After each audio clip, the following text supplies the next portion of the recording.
اللہ کیسا اس کو نوازتا ہے. من تقرب الیہ شبرا تقربت الیہ ذراعا. اللہ فرماتا ہے جو بندہ میری طرف ایک بارشت چل کر آتا ہے میں اس کی طرف ایک ہاتھ بڑھتا ہوں. ومن تقرب الیہ ذراعا تقربت الیہ باعا. جو بندہ میری طرف ایک ہاتھ بڑھتا ہے میں اس کی طرف دو ہاتھ بڑھتا ہوں. ومن اتانی یمشی اتیتہ ہرولۃ.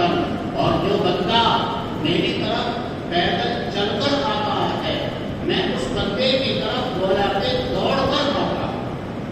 اللہ فرماتا ہے یہ بندہ ذرا ارادہ کرے کوشش کرے جب اللہ کی مدد آتی ہے نصرت آتی ہے اور اللہ کی طرف سے اس بندے پر نوازشات عنایات اور رحمتیں اس کی کوشش اور اس کے ارادے سے زیادہ ہوتی ہے. ایک واقعہ اس کی مناسبت سے میں آپ کو سناتا ہوں. سن 6 ہجری میں صلح حدیبیہ کی قریش نے حضرت صلی اللہ علیہ وسلم سے 10 سال کے لیے جنگ بندی کا معاہدہ کر دیا. خالد بن ولید رضی اللہ تعالی عنہ جو اب تک مسلمانوں کے انتہائی دشمن تھے حضور اکرم صلی اللہ علیہ وسلم کے سخت ترین دشمن تھے. اب سے پہلے جتنے بھی غزوے ہوئے غزوہ بدر ہوا غزوہ احد ہوا اور غزوہ احزاب ہوا. ان تمام غزووں میں مشرکین کی طرف سے خالد بن ولید پیش رہتے تھے. سن 6 ہجری میں حضور اکرم صلی اللہ علیہ وسلم 1500 صحابہ کے ہمراہ عمرے کی نیت سے تشریف لائے. تو جنگ کے لیے نہیں عمرے کے مقصد سے حضرت صلی اللہ علیہ وسلم نے یہ سفر فرمایا. لیکن مشرکین مکہ نے قریش نے آپس میں طے کیا کہ ہم ان کو عمرہ نہیں کرنے دیں گے یہاں نہیں آنے دیں گے. انہوں نے کئی دستے فوجی دستے تشکیل کیے اور ان کو روانہ کیا کہ جہاں بھی صحابہ کو وہ دیکھیں حضرت صلی اللہ علیہ وسلم کو پائیں ان کے اوپر حملہ کریں. خالد بن ولید رضی اللہ عنہ یہ بھی ایک فوجی دستے کی کمان کر رہے تھے. خالد بن ولید رضی اللہ تعالی عنہ نے مقام عثمان میں جب کہ حضرت صلی اللہ علیہ وسلم صحابہ کے ہمراہ ظہر کی نماز پڑھ رہے تھے تو خالد بن ولید نے اس وقت میں آپ علیہ السلام پر حملہ کرنا چاہا لیکن کامیابی نہیں ملی. مشرکین نے آپس میں کہا کہ بہت اچھا موقع تھا یہ نماز کے اندر مشغول تھے ان کی توجہ ہماری طرف نہیں تھی. اگر ہم ان پر سب مل کر ایک ساتھ حملہ کرتے تھے تو تمام ہو جاتا. ان میں سے بعض نے کہا کہ گھبرانے کی بات نہیں ابھی کچھ دیر کے بعد میں ایک اور نماز آنے والی ہے یعنی عصر کی نماز کا حوالہ دیا. وہ نماز ان کو اپنی اولاد سے بھی زیادہ محبوب ہے اپنے گھر والوں سے بھی زیادہ محبوب ہے. جب یہ عصر کی نماز پڑھیں گے تو پھر ہم ان کے اوپر حملہ کر دیں گے. یہ پلان بنایا. لیکن عصر کا وقت آنے سے پہلے ابراہیم علیہ السلام نازل ہوئے اور صلاۃ الخوف کا طریقہ اللہ نے قرآن کریم کے اندر بیان فرمایا. وہ آیات وحی کے ذریعے سے لے کر نازل ہوئے اور حضور صلی اللہ علیہ وسلم کو بتایا کہ آپ عصر کی نماز پڑھیں تو صلاۃ الخوف کے طریقے پر پڑھیں. لشکر کے 2 حصے بنا لیں. ایک حصہ لشکر کا صحابہ کا آپ کے ساتھ 1 رکعت پڑھے اور دوسرا حصہ مشرکین کے مقابلے میں رہے. پھر وہ دوسرا والا حصہ آپ کے ساتھ 1 رکعت پڑھے. وہ باقاعدہ صلاۃ الخوف کا طریقہ ہے. آپ علیہ السلام نے عصر کی نماز صلاۃ الخوف کے طریقے پر پڑھی. مشرکین حیران رہ گئے اور انہیں اپنے مقصد میں کامیابی نہیں ملی. غزے کی تفصیل ہے واقعی کی تو قریش نے حضرت صلی اللہ علیہ وسلم سے جنگ بندی کا معاہدہ کیا جسے صلح حدیبیہ کہا جاتا ہے. خالد بن ولید رضی اللہ تعالیٰ عنہ فرماتے ہیں کہ جب قریش نے حضرت صلی اللہ علیہ وسلم سے صلح کر دی تو مجھے بہت شرمندگی محسوس ہوئی، بہت اپنی ذلت میں نے محسوس کی، کیونکہ بڑے بہادر تھے۔ خالد بن ولید رضی اللہ تعالیٰ عنہ کہتے ہیں کہ میں نے سوچا کہ قریش کے صلح کرنے کا مطلب تو یہ ہے کہ قریش نے گویا کہ اپنی شکست مان لی ہے، اپنی ہار تسلیم کر لی ہے، ورنہ قریش تو بہادر لوگ ہیں، وہ کہاں صلح کرنے والے ہیں؟ ان کے صلح کرنے کا مطلب یہی ہے کہ انہوں نے اپنی شکست تسلیم کر دی ہے۔ اس لیے خالد بن ولید کہتے ہیں کہ میرا جی یہ چاہتا تھا کہ میں یہاں عرب سے نکل جاؤں، کسی دوسرے ملک کے اندر چلا جاؤں اور وہاں غلامی کی زندگی گزار دوں، اس لیے کہ ایک باوقار آدمی کو ایسی ذلت کی زندگی گزارنا مناسب نہیں۔ جو صلح ہوئی تھی اس میں ایک بات یہ طے ہوئی تھی، مشرکین نے یہ شرط لگائی تھی کہ آپ اس سال عمرہ نہیں کریں گے، آئندہ سال آپ آئیں گے عمرہ کرنے کے لیے، عمرہ کریں گے 3 دن رہیں گے اور پھر آپ کو واپس جانا ہوگا۔ چنانچہ محمد صلی اللہ علیہ وسلم آئندہ سال سن 7 ہجری میں عمرۃ القضا کے لیے تشریف لائے۔ خالد بن ولید کہتے ہیں کہ میں انتہائی اپنے لیے ذلت محسوس کر رہا تھا، میں ان دنوں میں مکہ چھوڑ کر کہیں ادھر ادھر چلا گیا اور میں نے یہ سوچا کہ آپ علیہ السلام اور صحابہ یہاں آئیں اور میں یہاں ان کو نظر آؤں، حالانکہ قریش نے ہم لوگوں نے گویا کہ اپنی ہار مان لی ہے، میرے لیے یہاں رہنا بہت شرم کی بات ہے، میں مکہ چھوڑ کر کہیں دور چلا گیا۔ وہاں صلی اللہ علیہ وسلم تشریف لائے۔ خالد بن ولید کے جو بھائی تھے وہ پہلے ہی سے پکے مسلمان تھے۔ آپ علیہ السلام نے یہاں مکہ مکرمہ میں خالد بن ولید کے بھائی کو کہا کہ تمہارا بھائی خالد کہاں ہے؟ بھائی نے ادھر ادھر تلاش کیا، نہیں ملے خالد بن ولید۔ آپ علیہ السلام نے فرمایا ان کے بھائی کو، مجھے تعجب ہے کہ خالد جیسا عقل مند آدمی اسلام جیسے پاکیزہ مذہب سے ناواقف ہے۔ اسلام تو ایک پاکیزہ مذہب ہے، اس کی تعلیمات نہایت پاکیزہ ہیں، تو خالد عقل مند آدمی ہے، ایسا عقل مند آدمی اسلام سے ناواقف ہے، مجھے اس بات پر تعجب ہوتا ہے۔ اور پھر آپ علیہ السلام نے ان کے بھائی کو یہ کہا کہ اگر خالد ہمارے پاس آتا تو ہم اسلام میں بھی اسے بڑی عزت دیتے اور بڑا مقام دیتے۔ پھر آپ علیہ السلام اور صحابہ عمرہ فرمانے کے بعد میں یہاں سے واپس چلے گئے۔ خالد بن ولید کہتے ہیں کہ ان حضرات کے واپس جانے کے بعد میں پھر مکہ مکرمہ آ گیا اور میں شش و پنج کی زندگی گزارنے لگا۔ ایک طرف میں اپنے لیے ذلت محسوس کرتا تھا، لیکن دوسری طرف مجھے ایک خیال آتا تھا، خیال یہ آتا تھا کہ اب تک کتنی جنگیں ہوئی ہیں، غزوہ بدر ہوا، غزوہ احد ہوا، غزوہ احزاب ہوا، کئی مواقع ایسے آئے کہ حضور اکرم صلی اللہ علیہ وسلم میری زد میں آ گئے تھے، میں نے محمد صلی اللہ علیہ وسلم کے اوپر حملہ کرنا چاہا لیکن میں حملہ کرنے میں کامیاب نہیں ہوا۔ تو ہر بار میرے ذہن کے اندر یہ بات آتی تھی کہ ایسا معلوم ہوتا ہے کہ یہ شخص یعنی حضور اکرم صلی اللہ علیہ وسلم من جانب اللہ محفوظ شخص ہے، یہ بات میرے ذہن کے اندر آتی ہے۔ اور باقی ہے خالد بن ولید، اسی دوران مدینہ طیبہ سے میرے بھائی کا خط آیا اور اس میں میرے بھائی نے لکھا تھا کہ خالد کو کہاں چلے گئے تھے؟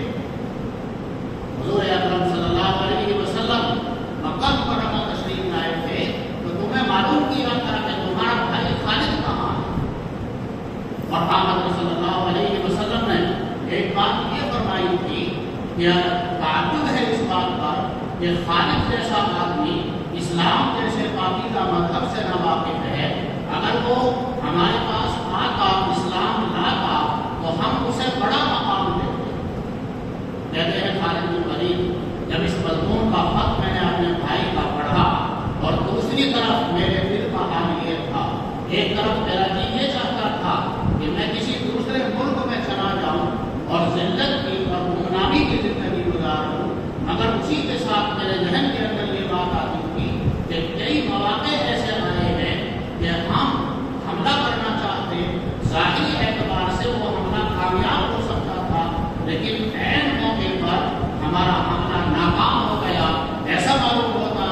کہ حضور اکرم صلی اللہ علیہ وسلم واقعی اللہ کے نبی ہیں اور اللہ کی طرف سے ان کی حفاظت کی جاتی ہے۔ یہ میرے دل کی ملی جلی کیفیت تھی۔ ادھر میرے بھائی کا میرے پاس خط پایا اور اس میں بھائی نے لکھا کہ اللہ کے نبی صلی اللہ علیہ وسلم نے تمہیں یاد کیا تھا۔ اس خط کو پڑھ کر اسلام کی محبت میرے دل کے اندر پیدا ہو۔ وہ حدیث کی مثال میں دے رہا ہوں۔ اللہ فرماتا ہے من تقرب الی شبرا تقربت الیہ ذراعا، جو بندہ میری طرف ایک بارش بڑھتا ہے میں اس کی طرف ایک ہاتھ بڑھتا ہوں۔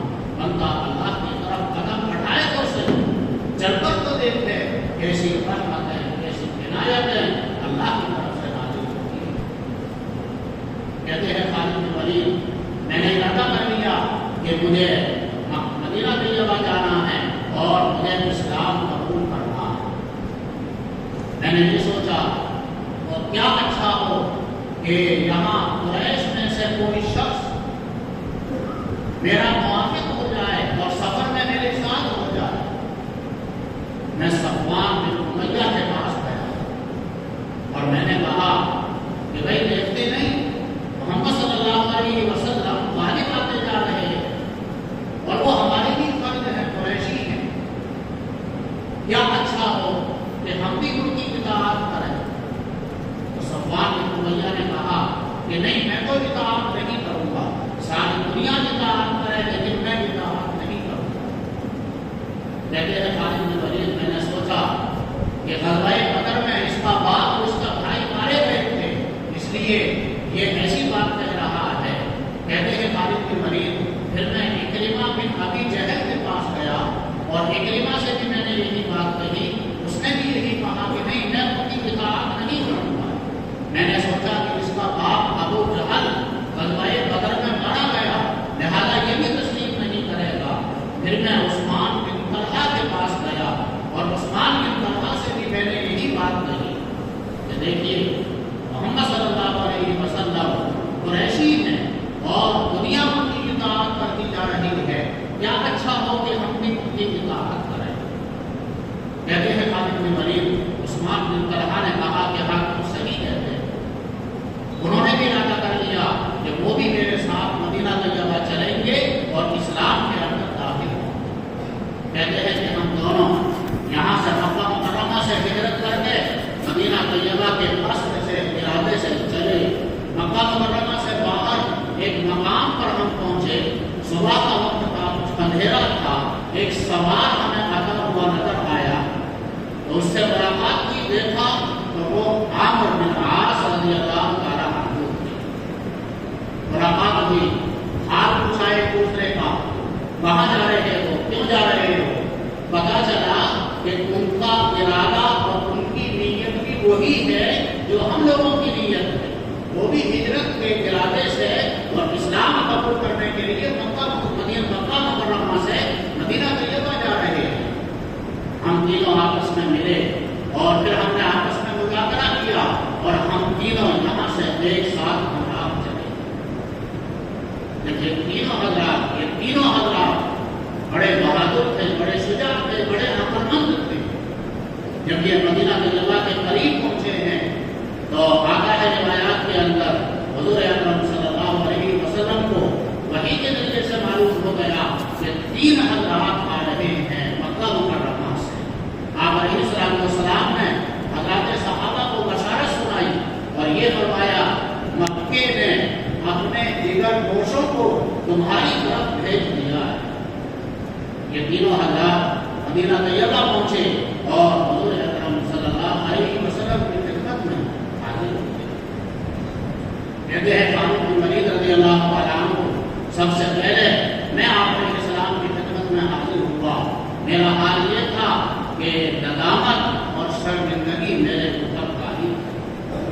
پچھلے سارے گناہ یاد آ رہے تھے کہ ہم نے کیسے کیسے مظالم ان حضرات پر کیے ہیں، کیسے کیسے ہم نے ان حضرات کو ستایا ہے، کس طرح سے ہم نے ان کو ایذائیں پہنچائی ہیں۔ وہ سارا پچھلا منظر نظروں کے سامنے گزر رہا تھا، شرم طاری ہو رہی تھی، لیکن کسی حال میں علیہ وسلم کی خدمت میں حاضر ہوا اور میں نے عرض کیا کہ میں اسلام میں داخل ہونا چاہتا ہوں۔ آپ علیہ السلام نے وہی بات ارشاد فرمائی کہ مجھے اس بات پر تعجب ہوتا تھا کہ خالد جیسا عقل مند آدمی اسلام جیسے پاکیزہ مذہب سے ناواقف ہے، مجھے اس بات پر تعجب ہوتا تھا۔ بہرحال خالد بن ولید رضی اللہ تعالیٰ عنہ نے ایمان قبول کیا، اسلام کے اندر داخل ہو گئے۔ پھر عثمان بن طلحہ آگے بڑھے، انہوں نے بھی ایمان قبول کیا۔ پھر آخر میں عمرو بن عاص رضی اللہ تعالیٰ عنہ جو فاتح مصر ہے، بعد میں جو مصر فتح ہوا انہی کے ہاتھ پر فتح ہوا تھا، وہ آگے بڑھے اور انہوں نے آقا صلی اللہ علیہ وسلم سے درخواست کی۔ مشکاۃ شریف کے اندر روایت آتی ہے وہ مسعود یادہ کا اسلام، میں نے عرض کیا کہ جی اپنا دست مبارک بڑھائیے، پھیلائیے تاکہ میں آپ کے دست مبارک پر اسلام کی بیعت کروں، اسلام میں داخل ہونا چاہتا ہوں۔ فبسط یدہ فقبضت یدیہ، عامر بن عاص کہتے ہیں حضور صلی اللہ علیہ وسلم نے اپنا دست مبارک پھیلایا تو میں نے اپنا ہاتھ پیچھے کھینچ لیا۔ قال رسول اللہ صلی اللہ علیہ وسلم ما لک یا عمر، آپ صلی اللہ علیہ وسلم نے ارشاد فرمایا اے عمر تمہیں کیا ہو گیا؟ پہلے خود ہی تم نے کہا کہ اپنا دست مبارک بڑھائیں، میں اسلام لانا چاہتا ہوں، میں نے اپنا دست اور ہاتھ آگے بڑھایا، تم نے اپنا ہاتھ پیچھے کھینچ لیا، کیا ہوا تمہیں؟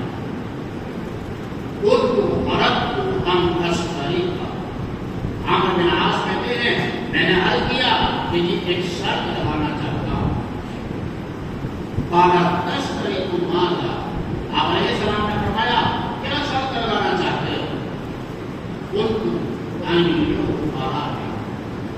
پچھلے سب گناہ یاد آ رہے ہیں، کس طرح سے ستایا تھا، خود حضرت صلی اللہ علیہ وسلم کو اتنی ایذائیں پہنچائی تھی، کیسے مظالم کیے تھے، وہ باتیں یاد آ رہی تھی۔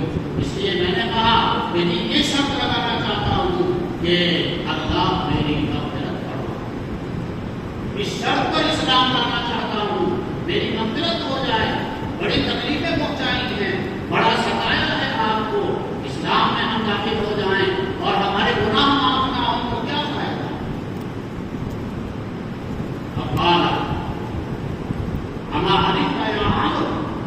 ان الاسلام یهدم ما كان قبله وان الهجرة تهدم ما كان قبلها۔ اے عالم کیا تم یہ نہیں جانتے کہ اسلام پچھلے سب گناہوں کو ختم کر دیتا ہے اور ہجرت بھی پچھلے تمام گناہوں کو ختم کر دیتی ہے؟ کیا تم یہ نہیں جانتے؟ تم تو اسلام میں بھی داخل ہو رہے ہو اور ہجرت بھی کر کے آئے ہو، یہ معاملات ایسے ہیں، اسلام قبول کرنا، ہجرت کرنا، ان کی وجہ سے پچھلے تمام گناہ ختم ہو جاتے ہیں اور معاف ہو جاتے ہیں۔ جناب عمرو بن عاص رضی اللہ تعالیٰ عنہ بھی ایمان کے اندر داخل ہو گئے، لیکن تینوں حضرات نے خالد بن ولید رضی اللہ تعالیٰ عنہ، عثمان بن طلحہ رضی اللہ تعالیٰ عنہ، عمرو بن عاص رضی اللہ تعالیٰ عنہ، ان تینوں حضرات نے اسلام کی بڑے پیمانے پر خدمت انجام دی۔ تو عزیز بھائیو، یہ اللہ کی طرف سے توفیق کی بات ہوتی ہے، البتہ بندے کو ارادہ کرنے کی ضرورت ہوتی ہے۔ بندہ ایک قدم ذرا اللہ کی طرف بڑھے، اللہ کی طرف چلے، اللہ کی رحمت نوازشات بندے کی کوشش اور بندے کی محنت سے زیادہ نوازشات ہوتی ہیں، زیادہ رحمتیں نازل ہوتی ہیں۔ ایک اور حدیث ہے وہ بخاری شریف کے اندر بھی آئی ہے، اس سے بھی اس آیت کریمہ کی وضاحت ہوگی۔ جو آیت میں نے آپ کے سامنے پڑھی ہے وہ حدیث یہاں سے شروع ہوتی ہے۔ اللہ کے رسول صلی اللہ علیہ وسلم نے ارشاد فرمایا، اللہ فرماتا ہے من آذی ولیا فقد آذنتہ بالحرب، جو شخص میرے کسی ولی سے دشمنی کرے گا، اللہ فرماتا ہے میری طرف سے اس کے لیے میدان جنگ ہے۔ اللہ ہمارے حال پر رحم فرمائے۔ دو گناہ ایسے ہیں شریعت میں، ان پر اللہ نے میدان جنگ فرمایا۔ ایک ربا سودی معاملہ قرآن کے اندر ہے فَإِن لَّمْ تَفْعَلُوا فَاعْلَمُوا بِحَرْبٍ مِّنَ اللَّهِ وَرَسُولِهِ، اگر سودی معاملے سے باز نہیں آؤ گے تو اللہ اور اس کے رسول کی طرف سے تمہارے لیے اعلان جنگ ہے۔ یہ جو گناہ ایسا ہے اس پر جنگ کا اعلان کروایا گیا۔ اور دوسرا گناہ یہ ہے، اللہ فرماتا ہے جو میرے کسی ولی سے دشمنی کرے گا میری طرف سے اس کے لیے اعلان جنگ ہے۔ آگے اللہ نے فرمایا بندے کو میرا سب سے زیادہ قرب فرائض کے ذریعے سے حاصل ہوتا ہے۔ پھر آگے فرمایا وَمَا يَزَالُ الْعَبْدُ يَتَقَرَّبُ إِلَيَّ بِالنَّوَافِلِ حَتَّىٰ أَحْبَبْتُهُ، بندہ فرائض کا اہتمام کرتا ہے، فرض نماز کا اہتمام کرتا ہے، زکات کا اہتمام کرتا ہے، فرض حج کا اہتمام کرتا ہے، اسی کے ساتھ ساتھ نوافل کا بھی اہتمام کرتا ہے، نفل نماز کا اہتمام کرتا ہے، نفلی صدقے کا اہتمام کرتا ہے، نفلی حج کرتا ہے، عمرہ کرتا ہے، یہ نوافل ہیں۔ ان نوافل کے ذریعے سے بندہ میرے قریب ہوتا رہتا ہے۔ جس قدر نوافل کی کثرت کرتا ہے بندے کو میرا اتنا ہی قرب حاصل ہوتا رہتا ہے۔ حتیٰ احببتہ، اللہ فرماتا ہے یہاں تک کہ میں اپنے اس بندے کو اپنا محبوب بنا لیتا ہوں۔ یہ بندہ میرا محبوب بن جاتا ہے، اللہ اس بندے سے محبت کرتا ہے۔ ایک حدیث کے اندر آیا اللہ جبرائیل علیہ السلام سے فرماتا ہے دنیا میں ہمارا خدا بنتا ہے، وہ ہمیں راضی کرنا چاہتا ہے، اس نے اپنے نفس کو دبایا ہے، اس نے ہماری خاطر بڑی مشقتیں اٹھائی ہیں، بڑے مجاہدے اس نے کیے ہیں، اپنے نفس کے غلط تقاضوں کو ہمیں راضی کرنے کے مقصد سے اس نے اپنے نفس کے تقاضوں کو دبایا ہے۔ اس بندے سے میں محبت کرتا ہوں، اے ابراہیم تم بھی اس سے محبت کرو۔ جبرائیل علیہ السلام اس بندے سے محبت کرنے لگتے ہیں۔ پھر اس کے بعد میں جبرائیل علیہ السلام آسمانوں کے فرشتوں میں اعلان کرتے ہیں دنیا کے اندر بڑا بندہ ہے، اللہ اس سے محبت کرتا ہے، میں بھی اس سے محبت کرتا ہوں، اے ملائکہ تم بھی اس سے محبت کرو۔ تو ملائکہ بھی اللہ کے اس بندے سے محبت کرنے لگتے ہیں۔ اور پھر فرمایا آخر میں ثم یوضع القبول فی الارض، اس کے بعد اس بندے کی محبت دنیا والوں کے دلوں میں بھی اللہ کی طرف سے ڈال دی جاتی ہے، اور دنیا کے لوگ بھی اللہ کے اس بندے سے محبت کروانے لگتے ہیں۔ فرمایا اللہ نے بندہ نوافل کی کثرت کرتا ہے، میں اس بندے کو اپنا محبوب بنا لیتا ہوں۔ یہ بندہ میرا محبوب بن گیا، اب یہ بندہ میرے یہاں اس مقام پر پہنچ گیا، اس مرتبے پر پہنچ گیا۔ وَإِنْ سَأَلَنِي لَأُعْطِيَنَّهُ وَلَئِنِ اسْتَعَاذَنِي لَأُعِيذَنَّهُ، یہ بندہ میرے یہاں اب ایسا مقرر ہو گیا ہے، میرا محبوب ہو گیا ہے، میں اس کی دعائیں سنتا ہوں۔ اللہ فرماتا ہے یہ بندہ اگر مجھ سے اپنی کوئی حاجت مانگتا ہے، وہ دعا کرتا ہے، میں اس کی دعا کو پورا کرتا ہوں۔ وَلَئِنِ اسْتَعَاذَنِي لَأُعِيذَنَّهُ، اگر یہ کسی چیز سے پناہ طلب کرتا ہے میں اپنے اس بندے کو اس چیز سے پناہ عطا کرتا ہوں۔ اس بندے کی اکثر دعائیں اللہ تعالیٰ شان کو قبول فرماتا ہے۔ یہ حالات اپنے اس بندے کے بیان فرمانے کے بعد میں آگے اللہ نے جو مضمون اس بندے کے بارے میں فرمایا ہے، جو تعبیر اس کے بارے میں اختیار فرمائی ہے، یہ کہا جا سکتا ہے وہ نہایت شفقت بھری تعبیر۔ آگے کا مضمون یہ ہے اللہ فرماتا ہے وَمَا تَرَدَّدْتُ عَنْ شَيْءٍ أَنَا فَاعِلُهُ تَرَدُّدِي عَنْ نَفْسِ الْمُؤْمِنِ يَقْرَبُ الْمَوْتَ وَأَنَا أَكْرَهُ مَسَاقَتَهُ وَلَا بُدَّ لَهُ مِنْهُ۔ اللہ فرماتا ہے میں کسی کام کو کرنا چاہتا ہوں، کسی کام میں مجھے تردد نہیں ہوتا، توقف نہیں ہوتا۔ ہاں اس بندے کی موت کے بارے میں، اس کی روح نکالنے کے بارے میں مجھے تردد ہوتا ہے، توقف ہوتا ہے کہ میں اس بندے کی مرضی کے خلاف کچھ کرنا نہیں چاہتا، اور یہ بندہ قطعی طور پر موت کو ناپسند کرتا ہے، لیکن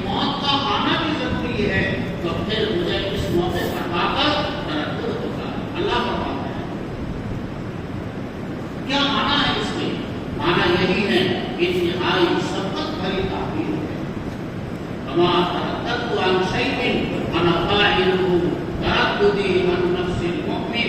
میں کوئی کام کرنا چاہتا ہوں، اللہ فرماتا ہے مجھے کسی کام میں تردد نہیں ہوتا. اس کی شان تو یہ ہے انما امره اذا اراد شيئا ان يقول له كن فيكون. اللہ کوئی کام کرنا چاہتا ہے، یہ فرماتا ہے اللہ تعالیٰ شان کو ہو جا تو وہ کام ہو جاتا ہے. وہ اسباب کا بھی محتاج نہیں ہے. آپ کو واقعات معلوم ہے، ابراہیم علیہ السلام کو آگ کے اندر ڈالا گیا.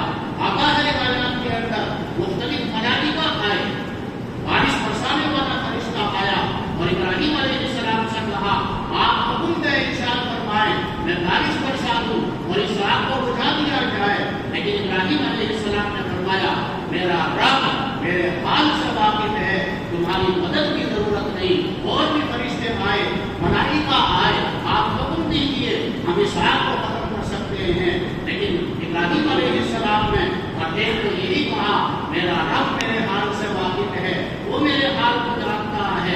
کسی کی مدد قبول نہیں کی تو اللہ نے براہ راست قرآن کے اندر آیا، براہ راست آگ کو خطاب فرمایا قلنا یا نار کونی بردا وسلاما علی ابراہیم. ہم نے کہا اے آگ تو ابراہیم کے لیے ٹھنڈی ہو جا، سلامتی والی بن جا.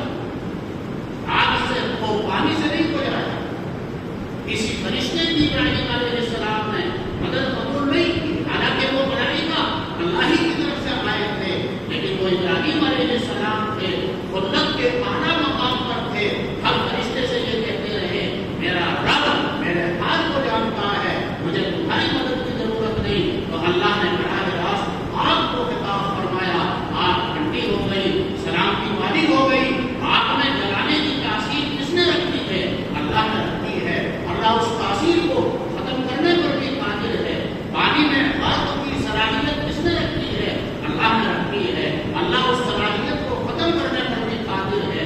مولانا رومی رحمۃ اللہ علیہ فرماتے ہیں باد و خاک و آب و بارش گفتہ انگ با ہماہوں مردہ با زندہ انگ آگ پانی مٹی اور ہوا میرے اور تیرے اعتبار سے بے جان ہیں، لیکن اللہ کے حق میں اللہ کے اعتبار سے بے جان نہیں. ان میں سے ہر چیز اللہ کے حکم کو ماننے کی پابند ہے. اللہ کی شان تو یہ ہے کسی کام کو کرنا چاہتا ہے اسباب کا محتاج نہیں، بس یہ کہتا ہے کن ہو جا تو وہ کام ہو جاتا ہے. لیکن یہاں اس مومن بندے کے بارے میں اللہ کیا فرما رہا ہے ماں ترددت عن شیء انا فاعله. میں جس کام کو کرنا چاہتا ہوں مجھے تردد نہیں ہوتا، لیکن اس مومن بندے کی موت کے بارے میں مجھے تردد ہوتا ہے. یکرہ الموت، یہ بندہ طبیعی طور پر موت کو ناپسند کرتا ہے. وَأَنَا أَكْرَهُ مَسَاءَتَهُ، میں اس بندے کی مرضی کے خلاف کچھ کرنا نہیں چاہتا. وَلَا بُدَّ لَهُ مِنْهُ، لیکن موت کا آنا بھی ضروری ہے. گویا کہ یہاں آ کر ظاہری اعتبار سے یہ کہا جا سکتا ہے یہاں آ کر مسئلہ اٹک گیا. کیا حل ہو اس مسئلے کا؟ اللہ فرماتا ہے یہ میرا محبوب بندہ ہے، یہ میرا مقرب بندہ ہے. اس نے مجھے راضی کرنے کے لیے اپنے نفس کو دبایا، اپنے نفس پر اس نے آرے چلائے ہیں، نفس کی خواہشات کو اس نے پابند کیا ہے. اس نے اپنی زندگی کا مقصد میری رضا کو بنایا ہے. اب اس کے مرنے کا وقت آتا ہے، یہ قطعی طور پر موت کو ناپسند کرتا ہے اور میں اس کی مرضی کے خلاف کچھ کرنا نہیں چاہتا. یہاں مجھے تردد ہوتا ہے، توقف ہوتا ہے. حل کیا نکلے گا؟ جو آیت کریمہ تلاوت کی اس کو پھر سے پڑھیے. اللہ فرماتا ہے ان الذین قالوا ربنا اللہ ثم استقاموا تتنزل علیہم الملائکہ. اللہ کے نیک بندوں کا جنہوں نے اللہ کو راضی کرنے کا مقصد بنایا اپنی زندگی کو، ان کے جب مرنے کا وقت آتا ہے ملائکہ نازل ہوتے ہیں. حدیث کے اندر تفصیل آئی ایسے مومن بندے کے مرنے کا وقت آتا ہے حضرت ملک الموت اسرائیل علیہ السلام بے شمار ملائکہ رحمت کے ساتھ نازل ہوتے ہیں. ان کے ہاتھ میں جنت کا کفن ہوتا ہے، جنت کی خوشبو ہوتی ہے. ملک الموت اس بندے کے سامنے بیٹھ جاتے ہیں اور بہت نرمی سے باتیں کرتے ہیں، اور ملائکہ دیگر ملائکہ اس کے استقبال میں اس کے سامنے کھڑے ہو جاتے ہیں۔ کہاں تک؟ آیا روایات کے اندر کا حد نظر، جہاں تک اس بندے کی نگاہ جاتی ہے وہاں تک ملائکہ اس کے استقبال کے اندر کھڑے رہتے ہیں۔ ملائکہ اس وقت میں اسے بشارت سناتے ہیں۔ یہ ہے وہ موقع تتنزل علیہم الملائکہ، اللہ کے ایسے لطف اور ملائکہ نازل ہوتے ہیں، یعنی جب ان کے مرنے کا وقت آتا ہے یہ ملائکہ بشارت سناتے ہیں، اللہ تخافوا ولا تحزنوا، اب تیرے لیے نہ کوئی خوف ہے نہ غم ہے، بہت مصیبتیں دنیا کے اندر اٹھانی، وابشروا بالجنۃ التي کنتم توعدون، بشارت حاصل کر لو اس جنت کی جس کا تم سے وعدہ کیا گیا تھا۔ آیا روایات کے اندر ملک الموت اس بندے کی روح کو خطاب کرتے ہیں، اخرجی حمیدۃ وابشری بروح وریحان ورب غیر غضبان، اے روح نکل، تیری تعریف ہے، تیری تعریف کی گئی، تو بشارت حاصل کر لے وہاں کے باغ و بہار کی، وہاں کی خوشبوؤں کی، وہاں کی نعمتوں کی، اور تو بشارت حاصل کر لے اپنے ایسے رب سے ملنے کی، ملاقات کی جو تیرا رب اس سے راضی ہے اور اس سے خوش ہے۔ آگے روایات کے اندر یہ وہ موقع ہوتا ہے کہ یہ ملائکہ جنت کا حسین منظر اس کی آنکھوں کے نظروں کے سامنے پیش کر دیتے ہیں۔ وہاں کے باغ و بہار، وہاں کے محلات، وہاں کی نہریں، وہاں کی حور عین اس کی نظروں کے سامنے پیش کر دی جاتی ہے۔ حالانکہ ابھی اس کی روح نہیں نکلی، لیکن یہ ملائکہ اسے بشارت سناتے ہیں، وہاں کا حسین منظر اسے دکھاتے ہیں۔ ملک الموت کہتے ہیں ابشری بروح وریحان ورب غیر غضبان، وہاں کا باغ و بہار، وہاں کے پھول، وہاں کی نعمتیں، ان کی تو بشارت حاصل کر لے، اپنے ایسے رب سے ملنے کی بشارت حاصل کر لے جو رب تیرا اس سے راضی ہے۔ آتا ہے حدیث کے اندر جب یہ منظر یہ بندہ دیکھتا ہے اس کی روح بدن میں تڑپنے لگتی ہے، اور یہ بندہ کہتا ہے، تمنا کرتا ہے یا اللہ مجھے اپنے پاس بلا دے۔ چنانچہ اس کی تمنا کے بعد میں پھر اللہ اس بندے کو اپنے پاس بلاتا ہے، مسئلہ حل ہو گیا، جو مسئلہ گویا کہ معلق ہو گیا تھا وہ حل ہو گیا۔ اللہ نے فرمایا میں کسی کام کو کرنا چاہتا ہوں مجھے تردد نہیں ہوتا، ہاں اس مومن بندے کے بارے میں تردد ہوتا ہے، یہ طبعی طور پر موت کو ناپسند کرتا ہے اور میں اس کی مرضی کے خلاف کچھ کرنا نہیں چاہتا، لیکن موت کا آنا بھی ضروری ہے، یہاں آ کر تردد ہوتا ہے۔ یہ پھر مسئلہ کیسے حل ہوا؟ اس طور پر حل ہوتا ہے کہ ملائکہ اسے جنت کی بشارت سناتے ہیں، جنت کا حسین منظر اس کی نگاہوں کے سامنے پیش کرتے ہیں کہ یہ بندہ خود ہی تمنا کرنے لگتا ہے یا اللہ مجھے اپنے پاس بلا لے، اس کے بعد میں اللہ اسے اپنے پاس بلاتا ہے۔ اسی کو ترمذی شریف کی ایک روایت کے اندر اس طرح سے بیان کیا گیا، فرمایا آقا صلی اللہ علیہ وسلم نے من احب لقاء اللہ احب اللہ لقاءہ ومن کرہ لقاء اللہ کرہ اللہ لقاءہ، جو بندہ اللہ سے ملنے کی تمنا کرتا ہے اللہ بھی اس سے ملنے کی تمنا کرتا ہے۔ ومن کرہ لقاء اللہ کرہ اللہ لقاءہ، جو بندہ اللہ سے ملنا نہیں چاہتا اللہ بھی اس سے ملنا نہیں چاہتا، اس کی روح برباد کر جاتی ہے۔ آیا روایات کے اندر اس کے مرنے پر زمین بھی روتی ہے، آسمان بھی روتے ہیں۔ زمین کا وہ حصہ جہاں پر اس نے عبادت کی تھی، جہاں پر اس نے قرآن کی تلاوت کی تھی، جہاں اس نے اللہ کا ذکر کیا تھا، وہ زمین کے حصے اس کے مرنے پر روتے ہیں۔ آسمان اس کے مرنے پر روتا ہے، آسمان کے وہ دروازے جن دروازوں سے اس کے اعمال صالحہ اوپر لے جائے جاتے تھے، آسمان روتا ہے اب اس نیک بندے کا عمل میرے یہاں سے جانا بند ہو۔ اس کے برخلاف اللہ غیروں کے بارے میں فرماتا ہے فما فقط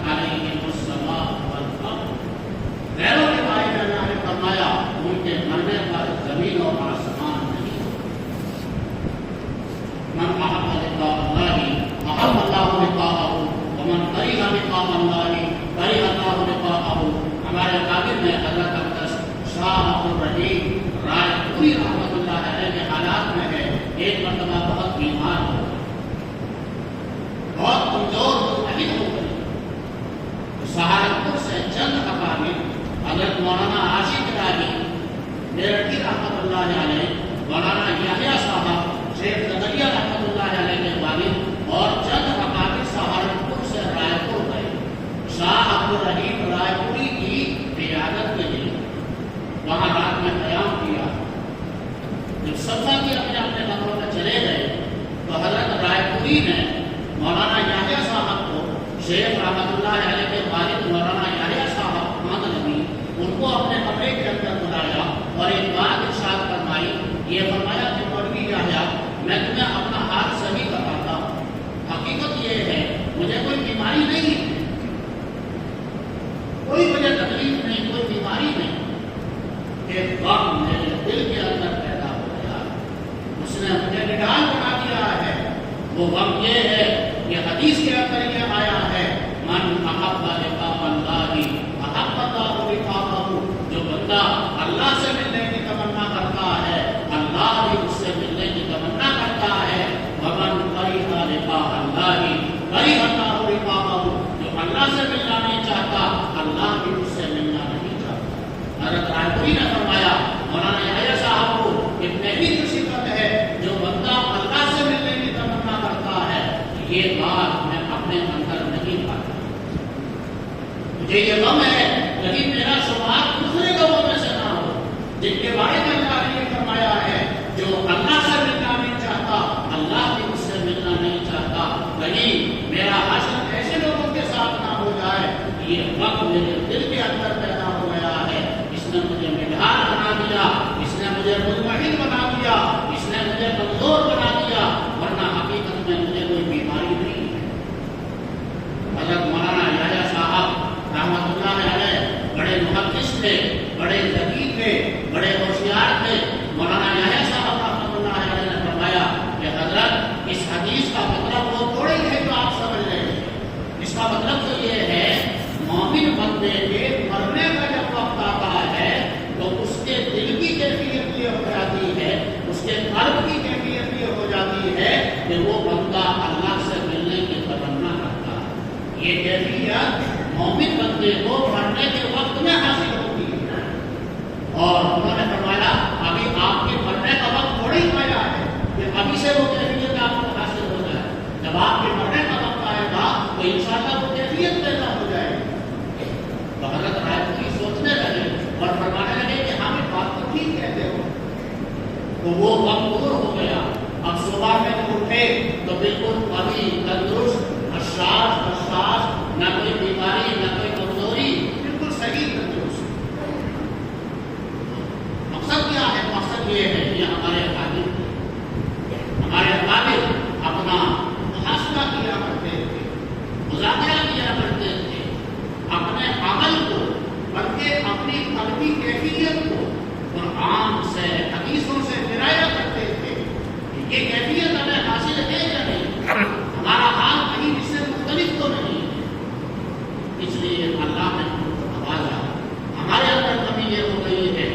ہم بھی الحمدللہ قرآن پڑھتے ہیں, ترجمہ پڑھتے ہیں, تفسیر پڑھتے ہیں, تفسیروں کو سنتے ہیں, حدیث بھی سنتے ہیں, حدیثوں کا درس بھی سنتے ہیں, لیکن یہ قرآن ہم سے کیا تقاضا کرتا ہے, یہ حدیثیں ہم سے کیسی زندگی کا مطالبہ کرتی ہیں, ہمارے اخلاق کیسے ہونے چاہیے, ہمارے اعمال کیسے ہونے چاہیے, ہمارے قلبی حالت کیسی ہونی چاہیے. اس پر ہماری توجہ نہیں ہوتی. جیسی توجہ ہونی چاہیے ویسی توجہ نہیں ہوتی. یعنی ہم نے اپنا محاسبہ کر کے چھوڑ دیا. اس لیے وہ برکات, وہ نورانیت ہمارے دل کے اندر نہیں آتی جو ہمارے مقابل کو اللہ نے عطا فرمائی. لہٰذا ضرورت اس بات کی ہے کہ ہم اللہ سے دعا کریں, اپنے عمل کی اصلاح کریں, اپنے اخلاق کی اصلاح کریں, اپنے قلب کی اصلاح کرنے کی کوشش کریں. تو مضمون یہاں سے شروع کیا گیا تھا, بندہ ذرا اللہ کی طرف چل کر دیکھے, ایک قدم بڑھا کر دیکھے, اللہ کی طرف سے استقبال ہوتا ہے, ہماری ساتھ ہوتی ہیں. بندہ اللہ سے دعا کرے, اللہ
اللہ کے رضا والے جو اعمال ہیں